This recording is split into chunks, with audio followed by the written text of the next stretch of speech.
This avocado is very special to me. ஏன்னா வந்து இது ஏலகிரியிலேருந்து வாங்கிட்டு வந்த பழம். அவங்ககிட்ட கேட்டு தான் வாங்கிட்டு வந்தேன். வீட்டுக்கு போகிறதுக்கு 2 நாள் ஆகும். ஸோ அதுக்கு ஏற்ற மாதிரி கொடுங்க அப்படின்னு நான் கேட்டு வாங்கிட்டு வந்தேன். சரி ஓகே இது ரெடி ஆயிடுச்சுன்னா நம்ம எப்படி கண்டுபிடிக்கிறதுன்னு கேட்கும்போது அவங்க சொன்னாங்க, பழத்தை நல்லா அமுக்கி பாருங்கள், நல்லா அமுங்குச்சு அப்படின்னா அவங்க ஃப்ரூட் வந்து ரெடி அப்படின்னு சொன்னாங்க. நானும் வந்து 1 நாள் ஆச்சு, 2 நாள் ஆச்சு, 3ஆம் நாள் தான் வந்து நல்லா அமுங்குச்சு. சரி ஓகே இப்போ நம்ம கட் பண்ணி ஜூஸ் போடலாம் அப்படின்னு சொல்லிட்டு கட் பண்ணேன். பார்க்கறதுக்கே அவ்வளோ அழகாக இருந்துச்சு. எனக்கா பயமாக இருந்தது, ஏதாவது கெட்டு போயிருக்க போது உள்ள அப்படி இப்படின்னு அந்த பல யோசனைகள். ஆனால் பழம் வந்து சூப்பராக இருந்துச்சு. அதை ஃப்ளஷை தொட்டு பார்க்கும்போது நல்லா அமுங்குச்சு. ஸோ பட்டரியாக இருந்துச்சு. அதே மாதிரி இந்த கொட்டையை வந்து சரி ஓகே கத்தி வச்சு எடுத்து பார்ப்போன்னு பார்த்தேன். கட்சியில் கையிலே சூப்பராக வந்துடுச்சு.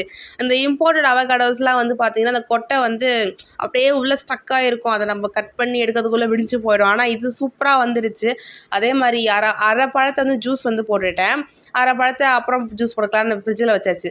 ஸோ ஜூஸ் குடிக்க சூப்பராக இருந்துச்சு. இது ஆல்ரெடி நம்ம சேனலில் அவகாடோ ஷேக் எப்படி பண்ணுறது நம்ம போட்டிருப்போம், செக் பண்ணி பாருங்கள்.